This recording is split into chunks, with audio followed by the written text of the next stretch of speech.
Rome 2, that now 10-year-old game upon which so many tears have been shed, and for good reason. But I'm here to tell you that there's another way, an actual way to enjoy this game to the fullest, and the solution is of course none other than DEI, the all-encompassing overhaul mod that realizes this game's full potential, which includes but is not limited to a population system, new units, level systems, and even entirely new campaigns. If you also want to find out how my game looks so damn tasty, stick around and find out exactly why DEI is so amazing. And by the way, while I have you here, only 9% of people watching this video are subscribed to the channel. If you enjoy my content guys, it would mean so much to me if you made a simple click and sub to the channel. It really goes a long way in helping my content reach further, and hopefully help you in knowing when there's new content to be enjoyed. I'd really appreciate it. Just like Rome 2 itself, DVD at Impera has been out for the better part of a decade, and is for all intents and purposes a near 10-year-old modding passion project. Here we're getting over 3,000 new and remodeled units, offered more than 45 playable factions, making this one of the largest and greatest Total War experiences of all time. As things go, Rome 2's vanilla experience ports perhaps the fundamentals, but is a bare bones and lacking experience compared to what we have here. DEI is essentially Rome 2 as it should have been on launch, and I can't imagine how the game's reception would have been if this was the way the game shipped. So let's dive into why I'm hyping this up so much. And let's begin with the campaign mechanics first, because this is arguably where DEI has the most to offer. Rome 2 is nothing without its people, and DEI adds a deep and complex population system, meaning one of the major issues of the original Rome 2 campaign is actually fixed. In addition to the growth meter, which as usual counts towards the next city development stage, the population mechanic works quite differently.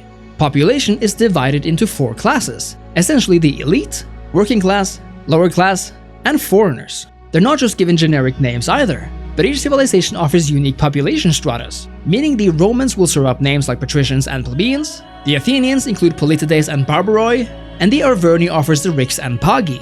All of these classes additionally make up your population in varying numbers, meaning you'll have fewer nobles than lower class workers, and it'll even vary depending on the buildings you raise and the settlement in question. What's even more interesting is how this population system not only affects your economy, but how it interacts with recruitment.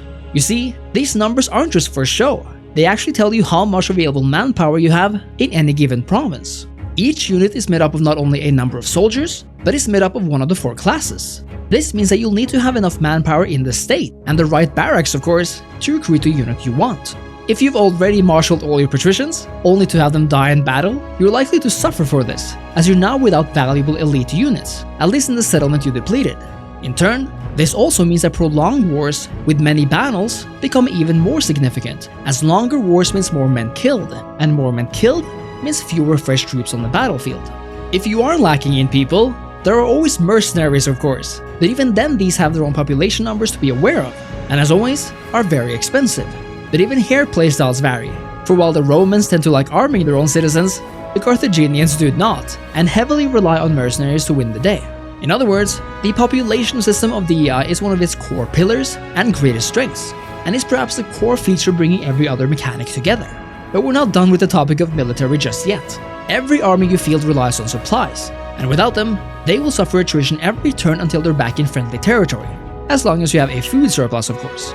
But even then, as you will find yourself on campaign quite a lot, supply lines will be necessary to maintain at least 1 or 2 regions over. And even though looting an enemy settlement might sound tempting for that quick infusion of gold, remember that it also kills a massive part of the local population, meaning you might not be able to reinforce your army afterwards.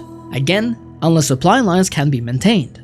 Often, they can be maintained 1 region away, meaning enemy provinces or even armies might hinder supplies from reaching you.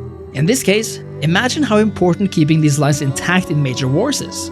Whether in a large-scale war like Rome versus Carthage, where taking Sicily is paramount to further expansion into Africa or Europe, or a small-scale war like the Greek Wars, keeping those supply lines intact will mean everything. In this case, for example, I've sacked Athenian cities as Sparta, in a region far away from Sparta proper. Since I have no local population to draw from since I killed them all, and no nearby region to supply from, I'm very vulnerable to enemy attacks.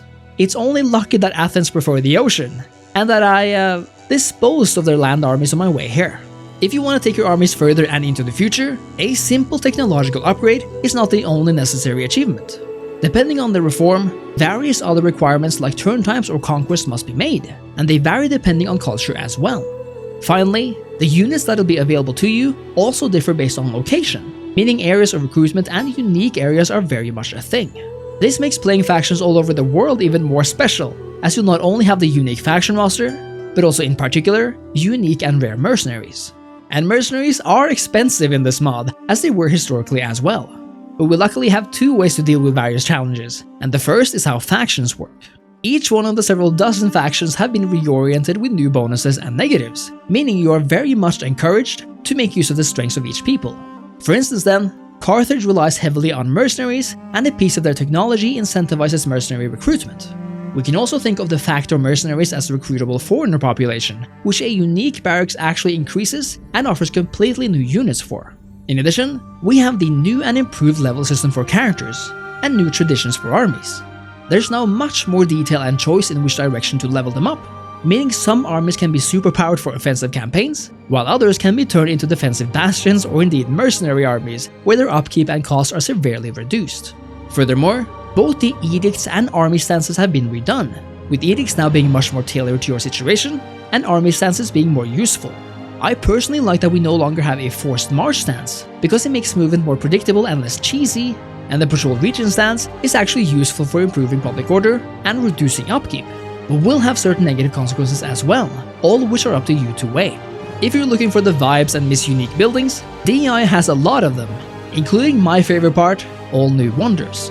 In other words, whether we're talking the Grand Port of Carthage, the Statue of Zeus, the Colossus of Rhodes, or the Lighthouse at Alexandria, and more, they're all here, and all with unique bonuses that benefit their owner. In other words, the campaign of Rome 2 has been completely reworked, with so many more small and larger changes included, like for example changing your capital, or an improved diplomatic system with a better campaign AI. The Grand Campaign is of course the main event in DEI, but what's truly grand is that you can use this mod for every DLC campaign as well, making every experience, even Wrath of Sparta with a submod, that much better and deeper. But the coolest thing is perhaps that the DEI team are offering their very own campaigns as well. Wrath of Sparta is changed out with Rome's invasion of Greece. We have the Alexander campaign, using the larger campaign map to offer a much earlier time period and faction. And lastly, is the Mithridates campaign, arguably more complicated and even more interesting. Here we have 3 factions, 2 Roman factions including Roma in the west, Sulla in the middle, and even Mithridates-led Pontus. It really is a great new take on a Roman era campaign, to have 1 large and 2 medium-sized factions in different positions, all duking it out.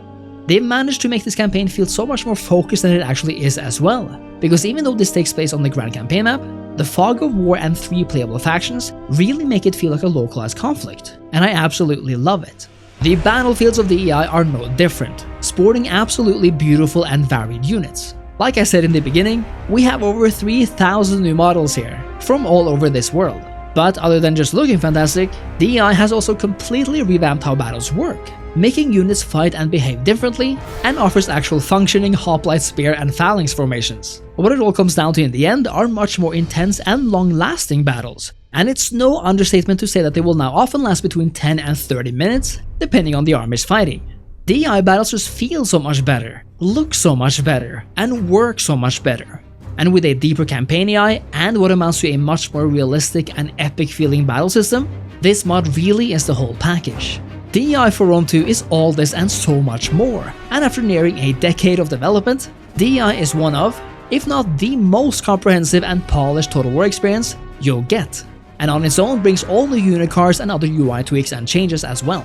But if you want a bit more spice, there are always visual mods to add on, and I personally can't play Rome 2 anymore without a select few. The first 2 are Orbis Aquarum and Orbis Terrarum, 2 mods that first change up the color of the oceans for that classical Golden Age look, and another which makes the land look a lot more appealing and detailed.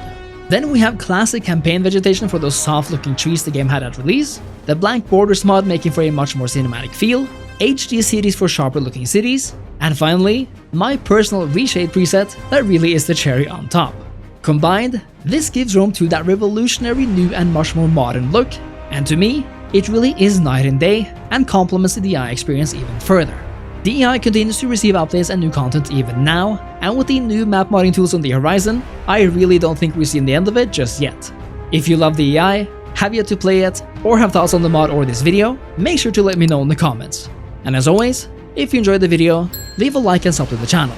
Thank you so much for watching, and I'll see you next time. Cheers.